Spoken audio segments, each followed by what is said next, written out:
जय हिंद प्यारे साथियों, स्वागत है आप सभी का बायोलॉजी के इस क्लास में। क्लास 12th बायोलॉजी चैप्टर 10 यानी पाठ 10 मानव कल्याण में सूक्ष्म जीव micro organism in humans welfare. तो हमारा पूरा प्रयास रहेगा कि आपका एग्ज़ाम अच्छा जाए और पूरी कोशिश रहेगी, भगवान से प्रे करेंगे आपका जितना भी एग्ज़ाम हो बोर्ड का अच्छा जाए। तो चलिए क्लास को स्टार्ट करते हैं। तो इस क्लास में सबसे पहले आपको MCQ क्वेश्चन बताया जाएगा जो आपके एग्ज़ाम में आने की संभावना है। तो पहला क्वेश्चन है यहाँ पर, निम्न में सूक्ष्म जैविकी के जनक हैं इनमें से कौन है। तो हमने आपको इसका थ्योरी की क्लास नहीं प्रोवाइड करा पाया, लेकिन अगली बार से पूरी कोशिश रहेगी कि थ्योरी की क्लास भी अच्छी तरह से चलाई जाए। तो यह एग्ज़ाम बहुत ही अच्छी तरीके से होगा आपका, और मेडिकल परीक्षा हेतु लिए यह महत्वपूर्ण है। मेडिकल मतलब समझ गए, जो डॉक्टर की लाइन में जाना चाहते हैं। तो पहला क्वेश्चन है, निम्न में सूक्ष्म जैविकी के जनक कौन है। सूक्ष्म जैविकी के जनक कौन है। तो इसका राइट आंसर क्या है। Ivanovsky, Louis Pasteur, Robert Koch, Spallanzani, कौन है इसमें से। तो बताइए यदि आपको पता हो। तो इसका राइट आंसर है क्या, option number B, Louis Pasteur हैं। सूक्ष्म जैविकी के जनक लुईस पाश्चर हैं। नेक्स्ट क्वेश्चन है, पेनिसिलिन के खोजकर्ता कौन है। पेनिसिलिन के खोजकर्ता कौन है। इसका राइट आंसर है अलेक्जेंडर फ्लेमिंग है। कौन है, अलेक्जेंडर फ्लेमिंग। तो इसमें थोड़ा नाम पढ़ने में प्रॉब्लम होगा आप सभी को, और हमको भी थोड़ा नाम जो है इधर उधर का नाम है। किस प्रकार के जीवाणु द्वारा बायोगैस उत्पन्न होती है। किस प्रकार के जीवाणु द्वारा बायोगैस। बायोगैस का मतलब समझते हैं, बायो यानी कि गाय के गोबर से जो बनता है उसे हम बायोगैस कहते हैं, या सड़ी गली चीज़ों से जो गैस निकलता है। जैसे मान लीजिए आपके घर में आलू का छीलन है, केला का छीलन है, यानी किसी भी प्रकार का छीलन है, तो यदि आप उसे एक डब्बे में पैक कर देंगे पूरी तरह से और एक छोटा सा छिद्र करके उसमें पाइप लगा देंगे, तो उसमें देखेंगे गैस निकलेगा। नहीं, जो सड़ जाएगा तो जो सड़न होगी उसमें से गैस निकलेगा, उसी को बायोगैस कहते हैं। और गोबर से भी बनाया जाता है। किस प्रकार के जीवाणु द्वारा बायोगैस उत्पन्न होती है। तो इसका राइट आंसर है option number B, archaebacteria के द्वारा बायोगैस उत्पन्न होती है। यानी उसमें क्या हो, सड़न पैदा होती है, तो उसमें क्या एक आर्की बैक्टीरिया के कारण उसमें सड़न पैदा होता है, तब जाके वह गैस के रूप लेती है। नाइट्रोजन स्थिरीकरण करने वाले जीवाणु निम्न में से किस कुल के पौधों से संबंधित है। नाइट्रोजन स्थिरीकरण करने वाले जीवाणु में निम्न में किस कुल के पौधों से संबंधित है। इसका राइट आंसर है ऑप्शन नंबर सी, फेबेसी। चाय की पत्तियों को क्यूरिंग की क्रियाविधि से प्रयुक्त होते हैं। चाय की पत्तियों की क्यूरिंग की क्रियाविधि में प्रयुक्त होते हैं, तो कौन से जीवाणु प्रयुक्त होते हैं। पांचवें का राइट आंसर है बी, जीवाणु प्रयोग होते हैं। दूध को दही में परिवर्तित करता है, कौन करता है, यानी कौन सा जो बैक्टीरिया है जो दूध को दही में परिवर्तित करता है। ऑप्शन नंबर डी, इनमें से कोई नहीं। तो इडली बनाने में प्रयुक्त जीवाणु का नाम क्या है। इडली बनाने में जो आप इडली खाते हैं, वाइट होता है, इस तरह का गोला गोला, बीच में उभड़ा हुआ होता है और साइड में फ्लैट होता है इस तरह से। तो इडली बनाने में प्रयुक्त जीवाणु का नाम क्या है। इसका राइट आंसर है ऑप्शन नंबर बी, ल्यूकोनास्टाक और मिसेंटराइडिस नाम है। नेक्स्ट प्रश्न है हमारा, निम्न में से जीवाणु जनित रोग कौन है। इनमें से जीवाणु जनित रोग कौन सा है। ऑप्शन नंबर ए, क्षय रोग। क्षय रोग क्या है, जीवाणु जनित रोग है। मुंशी प्रेमचंद को भी क्षय रोग हुआ था। निम्नलिखित में से किस सूक्ष्मजीव की झिल्ली त्रिस्तरीय होती है। जो झिल्ली होती है वह त्रिस्तरीय होती है। किस सूक्ष्मजीव, ठीक है, सूक्ष्मजीव की जो झिल्ली होती है वह क्या होती है, त्रिस्तरीय होती है? इसका राइट आंसर है ऑप्शन नंबर डी, इसका राइट आंसर है माइक्रोप्लाज्मा की। एजोला निम्नलिखित में से किसकी मृदा उर्वरकता को बढ़ाता है? एजोला निम्नलिखित में से किसकी मृदा उर्वरकता को बढ़ाता है? इसका राइट आंसर है ऑप्शन नंबर सी, चावल की उर्वरकता को बढ़ाता है। हरी खाद से फसल की उपज बढ़ जाती है। हरी खाद से फसल की उपज जो है वह कितनी % तक बढ़ जाती है? तो 30 से 50% तक बढ़ जाती है। कौन सा नाइट्रोजन स्थिरीकारी जीवाणु फसली पादपों की जड़ों के साथ ढीला सहयोजन बनाता है? Option number D, Azospirillum. क्या दिया है? एजोस्पाइरिलम। एजोस्पाइरिलम डी ऑप्शन यहाँ पर सही है। आगे बढ़ते हैं हम। निम्न में से एक जैव उर्वरक है, इनमें से कौन एक जैविक उर्वरक है? सी ऑप्शन, ना स्टॉक एनाबीना। ना स्टॉक या एनाबीना, यह एक जैविक उर्वरक है। निम्न में से कौन सा जलीय फर्न है जो अति उत्तम जैव उर्वरक है? अति उत्तम यानी कि सबसे अच्छा जैव उर्वरक है जलीय में, तो ऑप्शन नंबर है एजोला। निम्न असहजीवी नाइट्रोजन स्थिरीकारक है। निम्न असहजीवी नाइट्रोजन स्थिरीकारक है। इसका राइट आंसर है ऑप्शन नंबर बी, ना स्टॉक। निम्न में से किस जीवाणु द्वारा धागों का रेटिंग होता है? किस जीवाणु द्वारा धातु का रेटिंग होता है? तो ऑप्शन नंबर ए, क्लास्ट्रीडियम। क्या है? क्लास्ट्रीडियम। आगे प्रश्न हमारा दिया गया है कि निम्न में से कौन सा बैक्टीरिया अमोनिया लवण को नाइट्राइड में बदलता है? निम्न में कौन सा बैक्टीरिया अमोनियम लवण को नाइट्राइड में बदलता है? इसका राइट आंसर है ऑप्शन नंबर कौन सा सही है? ऑप्शन नंबर इसका बी, इसका राइट आंसर है नाइट्रोसोमोनास। क्या है? नाइट्रोसोमोनास।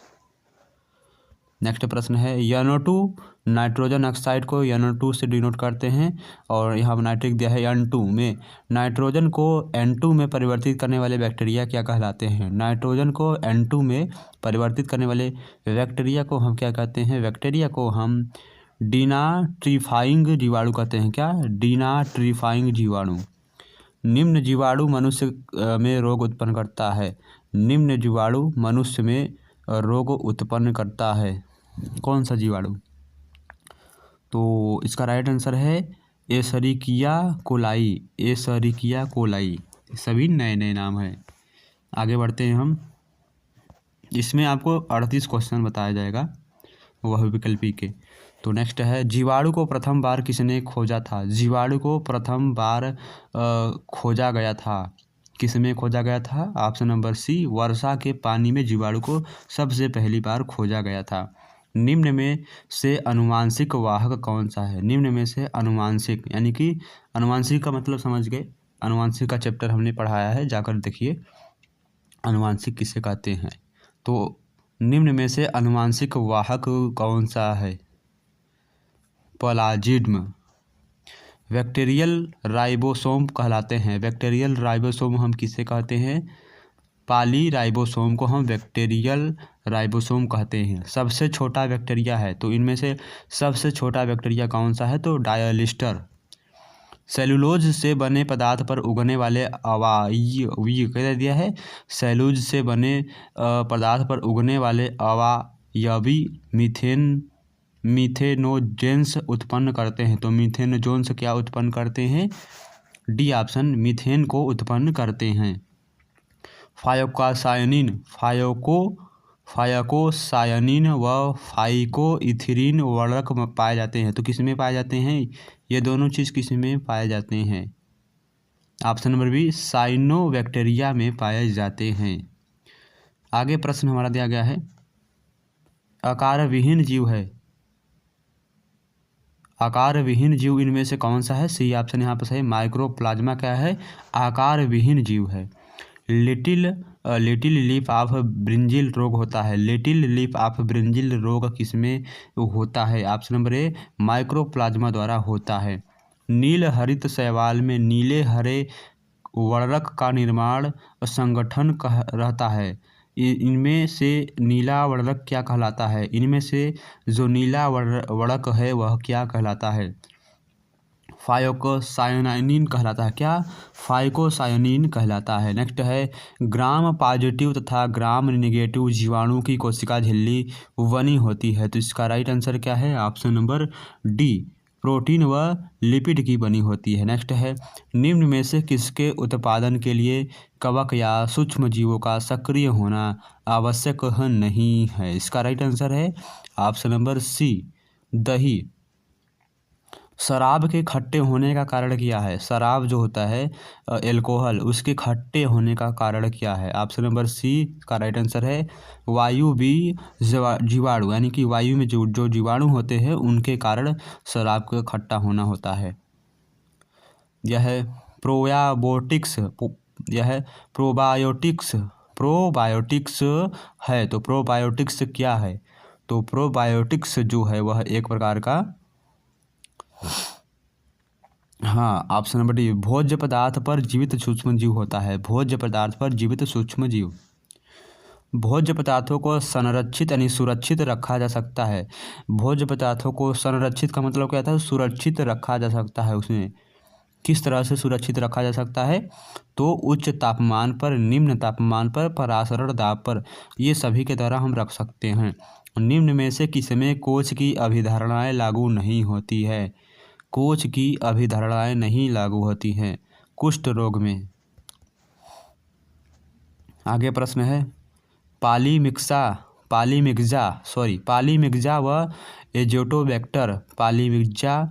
व एजोटोबैक्टर निम्न में से किसके उदाहरण हैं? तो इसका राइट आंसर है ऑप्शन नंबर सी, असहजीवी नाइट्रोजन स्थिरकर्ता के उदाहरण हैं। दूध को 65 डिग्री तक गर्म करके तुरंत ठंडा करने की प्रक्रिया क्या कहलाती है? दूध को 65 डिग्री सेल्सियस तक गर्म करके तुरंत ठंडा करने की प्रक्रिया को हम पाश्चुराइजेशन कहते हैं। पुलोरम रोग मुर्गियों में होने वाला एक रोग है। इसका कारक क्या है? यानी इसका कारण क्या है? पुलोरम रोग जो है मुर्गियों में होता है, तो इसका कारण क्या है? इसका राइट आंसर है ऑप्शन नंबर डी, साल्मोनेला के कारण होता है।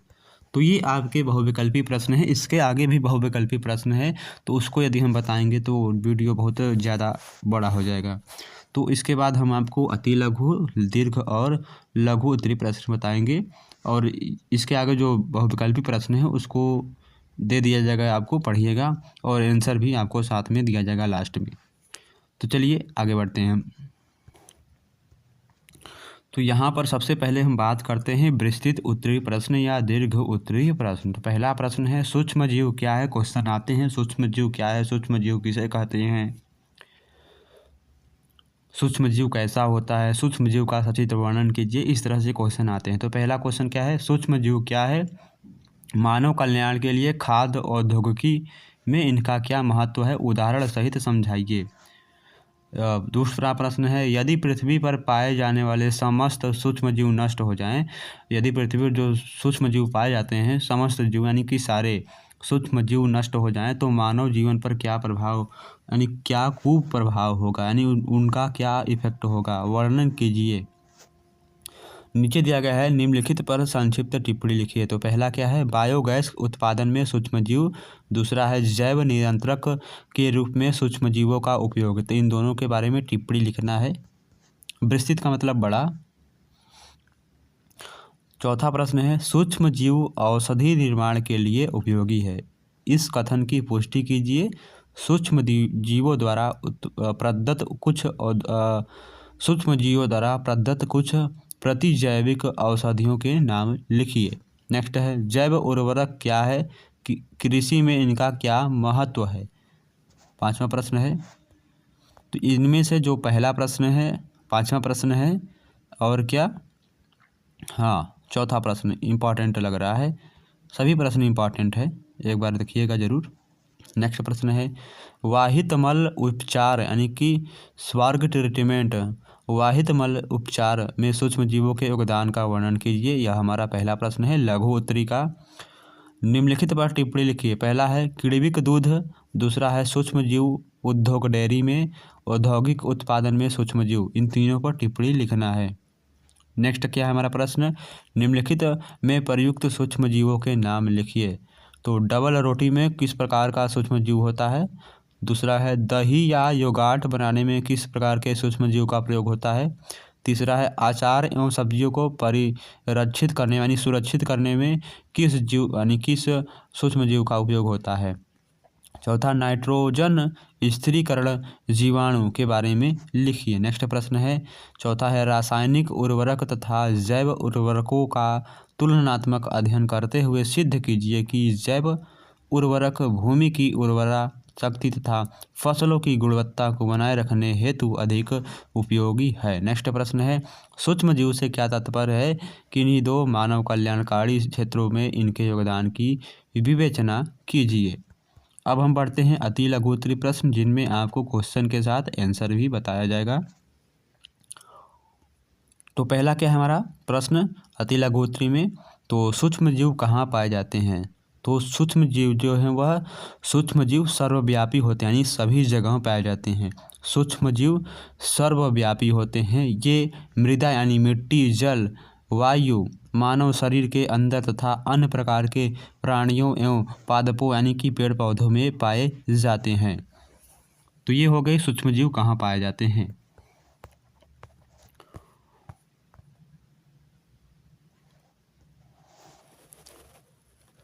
आगे प्रश्न है दही बनाने में कौन सा सूक्ष्मजीव प्रयोग होता है। दही बनाने में कौन सा, आप सभी दही खाते हैं, गर्मी का मौसम आ गया है तो दही अवश्य खाया करें।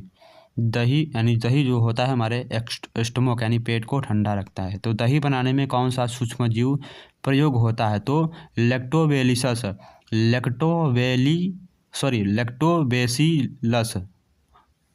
लैक्टोबेसिलस व अन्य जिन्हें सामान्य लैक्टिक एसिड बैक्टीरिया LLB कहते हैं, LLB का प्रयोग होता है। यानी कि दही बनाने में लैक्टोबेसिलस का प्रयोग होता है, या उसे हम सामान्य रूप से लैक्टिक एसिड बुलाते हैं, या LLAB कहते हैं।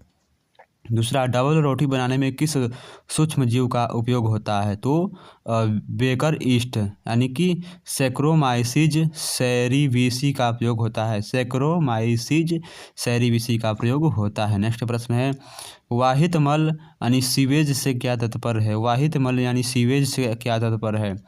मानव मलमूत्र व अन्य व्यर्थ जल को वाहित मल या सीवेज कहते हैं। नेक्स्ट क्या है वाहित मल का उपचार कैसे किया जाता है। तो उत्तर क्या है हमारा, वाहित मल का उपचार परपोषी सूक्ष्मजीव से किया जाता है जो वाहित मल में प्राकृतिक रूप से रहते हैं। आगे बढ़ते हैं, हमारा छठवां प्रश्न है, देख सकते हैं कि सूक्ष्मजीव की सक्रियता से कौन सी बायोगैस उत्पन्न होती है।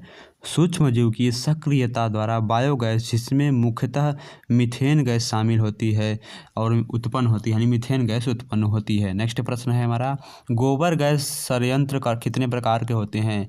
गोबर गैस संयंत्र कितने प्रकार के होते हैं। तो पहला है 2 प्रकार के होते हैं, स्थिर गुब्बदाकार बायोगैस संयंत्र, और दूसरा क्या है पलवक गैस होल्डर प्रकार का बायोगैस संयंत्र। यानी जिस तरह का आपका गैस घर में जो गैस चूल्हा होता है, गैस सिलेंडर होता है, उस तरह का भी बायोगैस होता है। और एक प्रकार का एक फिक्स्ड क्या होता है, फिक्स्ड बायोगैस होता है, यानी कि एक गोल आकार का बड़ा सा गुम्मक बनाकर उसमें गोबर को डाल देंगे, गोबर सड़ेगा तभी गैस बनेगा। नेक्स्ट है जैव नियंत्रण से आप क्या समझते हैं या क्या अभिप्राय है। तो पादप यानी कि पौधे के रोगों तथा पीड़कों के नियंत्रण के लिए जैव वैज्ञानिक विधि का उपयोग ही जैव नियंत्रण कहलाता है। दिया है नेक्स्ट है जैव तृष्णानी क्या है। तो ये जीव होते हैं क्या, जो जैव तृष्णानी है वह एक प्रकार का जीव होता है जो खरपतवार यानी वीड्स का मतलब होता है खरपतवार यानी वीड्स का नियंत्रण करते हैं। प्रथम जैव तृष्णानी सन 1961 में कवक तृष्णानी से विकसित हुआ था। नेक्स्ट है जैव कीटनाशी क्या होते हैं। जैव कीटनाशी क्या होते हैं, ये जीव कीट व पीड़कों के जैव नियंत्रण में सहायक होते हैं। आगे प्रश्न हमारा दिया गया है। नेक्स्ट प्रश्न है कि लेडी बर्ड बीटल किसका नियंत्रण करती है। लेडी बर्ड बीटल किसका नियंत्रण करती है, तो यह पादप पीड़क एफिडस का नियंत्रण करती है। दूसरा प्रश्न है मॉस्किटो हॉक से क्या अभिप्राय है। मॉस्किटो हॉक से क्या अभिप्राय है। ड्रैगन फ्लाइज मच्छरों का नियंत्रण करती है। जो ड्रैगन फ्लाइज मच्छर होते हैं, जो मॉस्किटो हॉक होता है वह नियंत्रण करता है, उसे ही मॉस्किटो हॉक कहते हैं। ट्राइकोडर्मा क्या है। ट्राइकोडर्मा क्या है, तो यह मुक्तजीवी मृदा कवक है जो अनेक पादप रोग कारकों के जैव नियंत्रण एजेंट का कार्य करता है। नेक्स्ट प्रश्न है 14 नंबर वैक्यूलो विषाणु का क्या कार्य है। वैक्यूलो विषाणु का क्या कार्य है। यह रोग कारक विषाणु है। क्या है, यह रोग कारक विषाणु, यानी इससे रोग उत्पन्न होता है, जो अनेक कीट पीड़कों व अन्य आर्थ्रोपोडा पीड़कों का संक्रमण करके उन्हें नष्ट करता है। नेक्स्ट प्रश्न है बेलिसस दिया है बेसिलस। बेसिलस यूरिनजिएंसिस का क्या महत्व है, तो यह जीवाणु प्रोटीन विष यूरिओसाइड उत्पन्न करता है। इस जीवाणु के बीजाणु कीटनाशी क्राय प्रोटीन उत्पन्न करते हैं। नेक्स्ट प्रश्न है जैव उर्वरक कैसे जीव होते हैं। जैव उर्वरक ऐसे जीव होते हैं जो मृदा में पोषक तत्वों की वृद्धि करते हैं। जैव उर्वरकों के प्रमुख स्रोत साइनोबैक्टीरिया कहलाते हैं। नेक्स्ट प्रश्न है जो कि लास्ट ऑफ क्वेश्चन दिख रहा है राइबोजियम जीवाणु का क्या कार्य है। राइबोजियम जीवाणु का क्या कार्य है, तो उत्तर क्या है, ये जीवाणु जड़ ग्रंथिकाओं यानी कि रूट नोड्यूल्स का निर्माण करते हैं और वायुमंडलीय स्वतंत्र नाइट्रोजन को स्थिर करते हैं। तो इसके आगे भी अति लघु उत्तरीय प्रश्न है और उसका आंसर भी है, उसको आप देखिएगा। हम आपको इस वीडियो का PDF टेलीग्राम ग्रुप में प्रोवाइड करा देंगे, यानी उसमें हम डाल देंगे। तो चलिए आपसे नेक्स्ट वीडियो में मिलते हैं चैप्टर 11 में।